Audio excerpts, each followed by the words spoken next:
Ever since a young age, I've been captivated by older video games. It all started when, in elementary school, I discovered YouTubers like the AVGN, Pro Jared, and Peanut Butter Gamer who made videos talking about older Nintendo stuff, kinda like what I'm doing right now.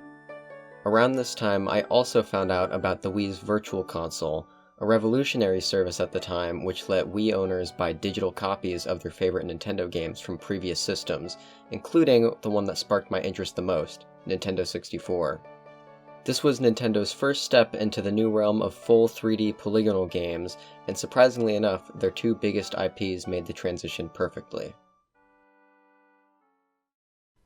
The Legend of Zelda Majora's Mask was released in the year 2000 to critical acclaim. It was actually the second Zelda game on the N64 and a direct sequel to Ocarina of Time, with Link's first 3D adventure being cited in some places as the best game of all time. Majora had some major shoes to fill, and that's exactly what it did. Building upon the story of Ocarina of Time, Majora's Mask opens with Link riding through a forest, where he's attacked by the Skull Kid donning the iconic mask of the game's title, as well as his two fairies.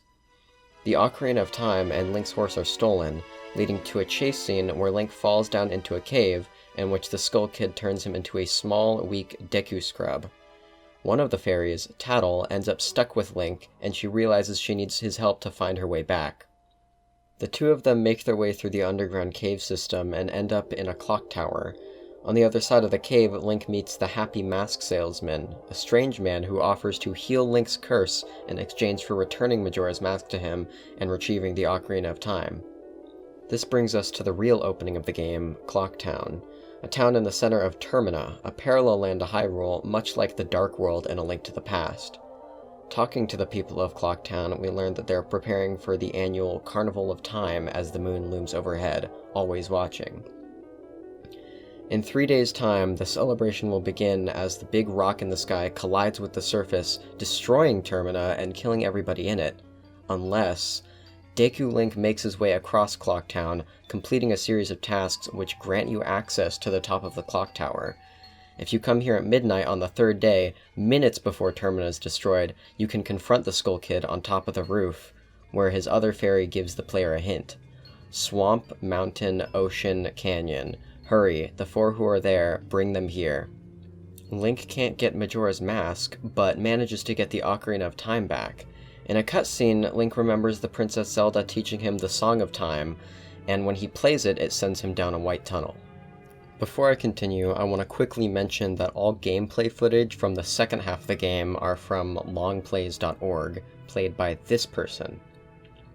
This website is a great resource for raw footage of tons of games, and all their videos are free to use as long as the player and website are credited.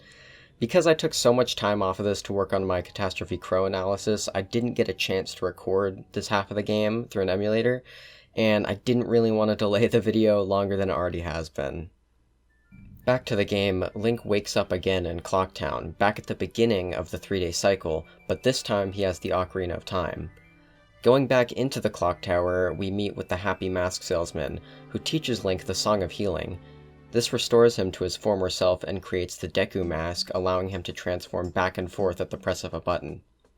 This sequence introduces the two new major features that make Majora's Mask a unique Zelda game.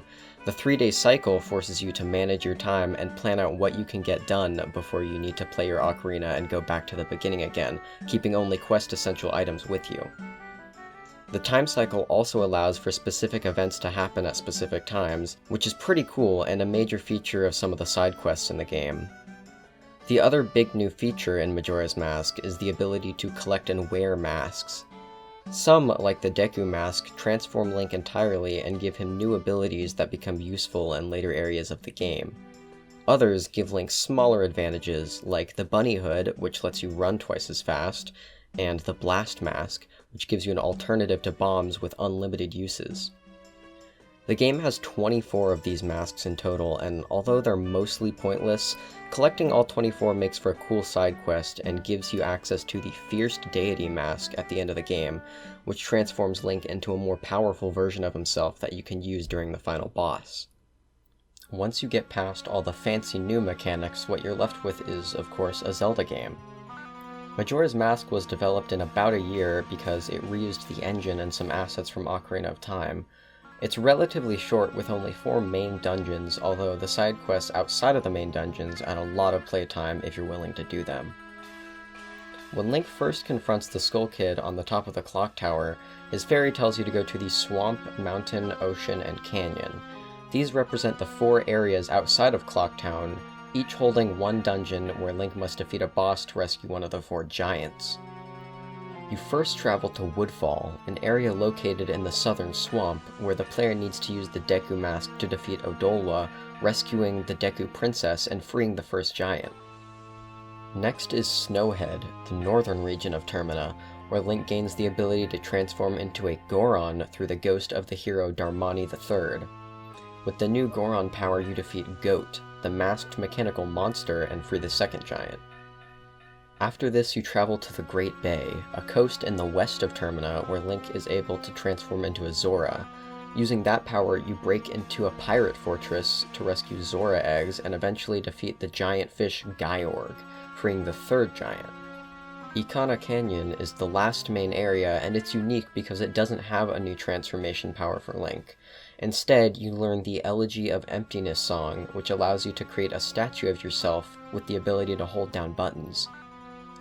You can use the song to create separate statues of Link, Deku Link, Goron Link, and Zora Link.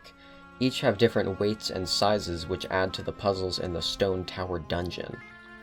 At the end, you receive the Giant's Mask, which allows you to fight the Twin Mold boss as a massive version of Link in a desert. This frees the 4th and final giant. After saving all of the giants and collecting the remains of each boss, you once again confront the Skull Kid on top of the clock tower. This time, however, you awaken the 4 giants who stop the moon from crashing into Termina. Majora's Mask abandons the Skull Kid, calling him a useless puppet, before flying up and possessing the moon itself instead. Link follows the mask inside of the moon, where we see 5 children under a tree, 4 representing the main bosses of the game who run around and play with each other, while the 5th child, wearing Majora's Mask, sits alone. They ask you to play good guys versus bad guys, and from here you travel even deeper into the moon, where you finally fight Majora's Mask itself in 3 different forms. If you collected all 24 masks and got the Fierce Deity, this is your chance to use it, and it makes the final boss far easier. You can also just upgrade your sword and Snowhead if you don't mind paying the rupees. After defeating Majora's Wrath, the moon disappears, finally bringing the dawn of a new day. The 4 giants, once friends with Skull Kid, forgive him, departing back to their respective parts of Termina. The Skull Kid reunites with his 2 fairies, no longer under the control of Majora, and the mask is returned to the Happy Mask salesman, who says it's now purified of its evil power. The game closes with Link, now friends with the Skull Kid, leaving Termina, where life for the people there finally returns to normal.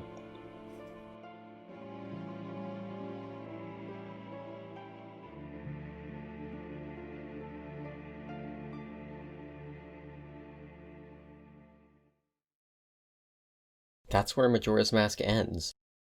It's pretty short for a Zelda game, but man, I spent way too much time on this when I was younger. Before I even thought of playing Ocarina of Time, this was my first Wii Virtual Console purchases back in the day, and part of the reason I picked up the Wii Classic controller in the first place. The funny thing about that is, I never actually played the game past Clocktown until 2020. Even though my memories with the story of Majora's Mask are limited, it still stands out as the Zelda I grew up with. The last memories I have with Majora's Mask from that time are the first few moments on Termina Field, when I finally got old enough to stop skipping over all the text and figured out the basics of what I was meant to do. I've been playing different Zelda games since my earliest memories with the Wii, but it took me until this year's big quarantine to set aside the time to really dig into the series and play a lot of the games from beginning to end for the first time. That's why this summer I spent about a week playing Majora's Mask 3D for an hour or 2 every night. By the end, I was so happy to finally see what the game was all about, but also in a way I was sad that I never got to experience that back in a time when just the concept of a Zelda game was magical to me.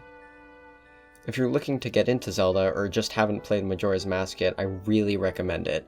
The 3DS version is great, but you can also just download it off the Wii U Virtual Console for pretty cheap, or just use an emulator. Out of all the Zelda games I've played, and especially the ones I've gotten into again this year, Majora's Mask stands out as my favorite because it has a pretty unique and interesting plot with tons of engaging side content and characters, all in a relatively short experience that you can definitely play through in a week like I did if you have a basic understanding of what you're doing.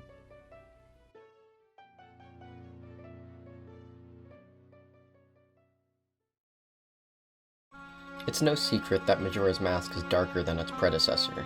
I mean, the entire premise of the game is a world of people trying to accept that they're all gonna die in 3 days. For Nintendo, it's really surprising that depressing themes like this would even be considered for a game. For starters, wanna know where Link gained the ability to transform into Goron, Deku, and Zora? Link obtains all transformation masks through death. The Zora mask is given to Link after helping an injured guitarist of a Zora band die in peace at the Great Bay by playing the Song of Healing. This is also how Link gets the Goron mask from the ghost of Darmani III at his own grave. The Deku mask isn't explicitly shown to be gained from another character's death, but they really hint towards it with the lifeless husk of a Deku scrub seen on your way to the clock tower. Majora's Mask is also great at giving the player a sense of hopelessness.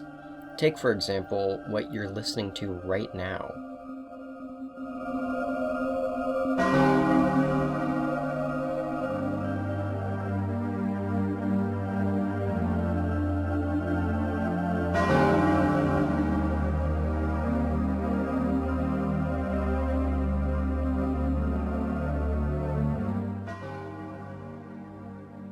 This song is called Final Hours. It plays in the last moments before Termina is completely destroyed if you don't stop the moon. The clock tower's bells ringing in the G minor key, it all represents that feeling of hopelessness. For the people of Termina, this is quite literally the end of the world. And as dumb as it sounds, I kind of get the feeling the song is trying to represent. When I was around 7 to 8 years old, sometime in 2011, I watched a YouTube video that scared the hell out of me. Most of you are probably aware of the whole 2012 Mayan calendar doomsday prediction that was going around at the time.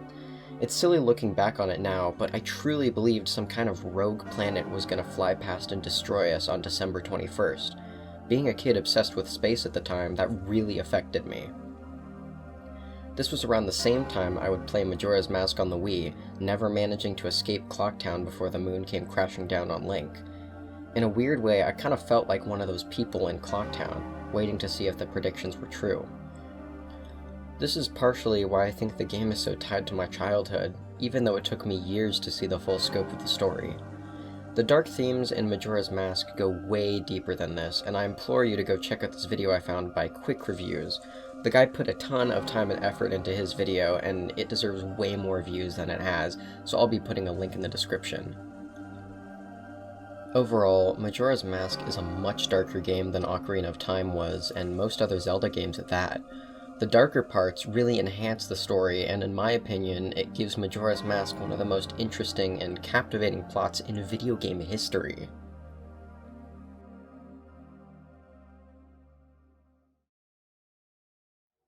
One last thing I wanted to talk about in this video is Bendrowned. It's an ARG surrounding Majora's Mask that ended earlier this year, but what interests me the most is that it started off as a creepypasta in 2010, and would go on to pioneer a lot of the common tropes in video game-themed creepypasta posts for years. The story begins with a thread posted on an image board, where the writer describes his hunt for N64 games when he comes across the yard sale of an old man who gives him a sketchy-looking copy of Majora's Mask for free. The writer then describes the nagging feeling that the old man had accidentally called him Ben on his way out of the yard sale. His fears are confirmed when he gets home and boots up the game to see one save file with the name Ben. He proceeds to start a new save file to play the game, and all goes well until he uses the 4th day glitch. For those who aren't aware, this is a glitch in the game you can perform that gives you an extra day in the time cycle before you need to save and go back to the first day. After performing the 4th day glitch, the player is brought to an eerily empty-looking version of Clocktown, all the while being followed by the Elegy of Emptiness Link statue. Eventually, Link is sent to the scene on top of the clock tower, where he tries to shoot the Skull Kid with arrows before he's lifted into the air and killed with fire. This repeats 3 times before eventually the game will only load to Link motionless on the ground, where the player first sees the story's signature line, "You've met with a terrible fate, haven't you?" After restarting the game, there's a new save file just called Your Turn, which only shows Link lying on the ground at Clock Tower. It's soon joined by another file just named Ben. This is when the narrator returns to the old man's home. It's now empty, but he learns from a neighbor that 8 years prior there was an accident with a young boy named Ben in the neighborhood, which caused his parents to move away soon after. Attempting to play again, the writer records his continued experience with the strange Majora's Mask cartridge, resulting in some distortions before putting Link in Termina Field with the Skull Kid, Happy Mask Salesman, and the Elegy of Emptiness statue that was following him before. He tries playing the Song of Healing to somehow remedy the problems that were happening in the game, but this only causes Link to burst into flames and die again. The game then loads to Zora Link at the Great Bay, where the Elegy of Emptiness statue is found underwater. Zora Link somehow drowns before we see that the save files now read Bendrowned. This is where the title of the story comes from, and all but confirms what the accident was that caused Ben's parents to move away all those years ago. This is when the narrator of the story seems to go off the deep end in a way, describing Ben appearing in his dreams, following him outside of the game, and at one point he even says the game spoke to him. Another recording of the Majora's Mask copy shows all text being replaced with "you shouldn't have done that," before cutting to black and saying Ben is getting lonely. It then loads to Link at the tree inside the moon from the end of the game, where he is still followed by the Elegy of Emptiness statue. An image pops up of an angry-looking Happy Mask Salesman, and then the text, "You will be given one last chance, back to where it all began. Come play with us." The game resets, showing that the original Ben save file as well as the narrators have been restored.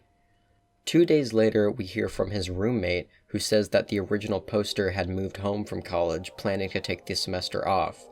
The roommate goes on to explain that before being picked up by his parents, the original poster explained the situation to him and gave him the login information for his YouTube account, along with some more footage of the game that he was instructed to post. This last gameplay video is as follows. Link walks around the Ikana Canyon area where we see the Elegy of Emptiness statue from a distance, before going inside Ikana Castle where they check the picture box item, showing an image of the Happy Mask Salesman standing next to the Elegy of Emptiness statue.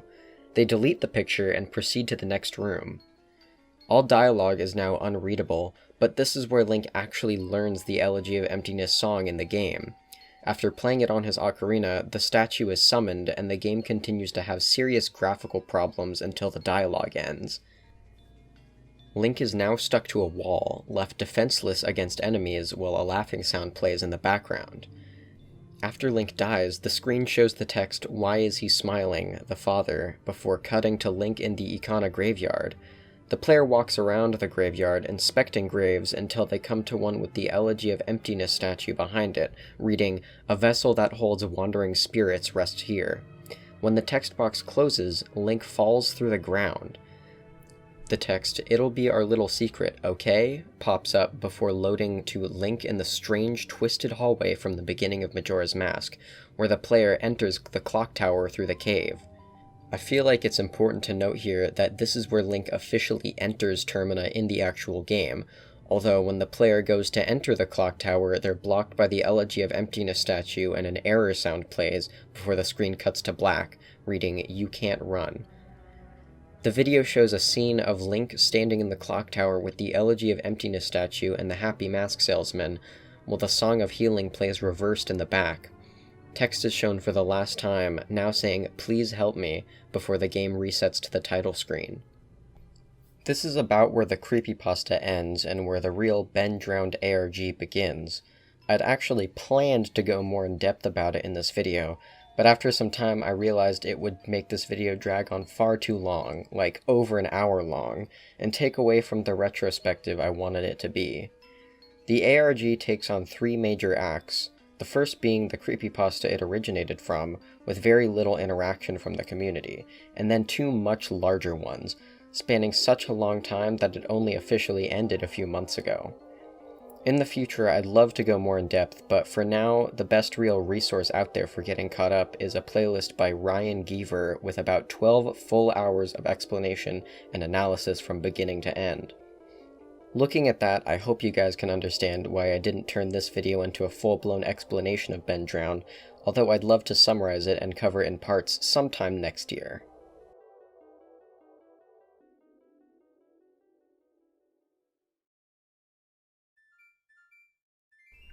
Majora's Mask has been one of the most important games in my life for a long time, even though it took me until this year to really play the whole thing. 20 years later, and The Legend of Zelda Breath of the Wild has totally reshaped what it means to be a Zelda game from the ground up, just like what Ocarina of Time did in its day. So far, we've only had confirmation and one trailer for the game's sequel, but from the little information we have, I'm really hopeful that it's going to live up to the legacy that Majora's Mask has left behind as the darker sequel to a groundbreaking Zelda game. At the time of posting this, the Game Awards Festival will be happening tomorrow, and even though the chance is relatively slim, I hope we get some more information on this game, since next year will be Zelda's big 35th anniversary. Alright, that pretty much wraps up for this video, but at the end I wanted to add a little bit to say thank you to everyone who watched this, and all those who watched the Catastrophe Crow video. I originally planned to make some kind of 100 subscriber thank you video whenever that happened, but it's already gone past so quickly that I didn't have the time. Maybe I'll do something for 300 if we can reach that within, a few months. With that said, I already have a few more videos in the pipeline for the rest of this year and the beginning of 2021 that I really hope you guys like. Pretty soon I'll be uploading a video on the Mario 64 Beta Archives ARG, which is another relatively new one I found surrounding the personalized copies story that circulated online earlier this year. After that, I'll probably focus on some more retrospective type videos for a while, until I come across another interesting newer ARG, or I'll make an update on Catastrophe Crow, since there's a lot of new information that's already come out about that. Anyways, if you stuck around this long, I'd really appreciate it if you subscribed and turned on notifications for future uploads. It means a lot to see how much you all like watching these videos. Thank you, and see you next time.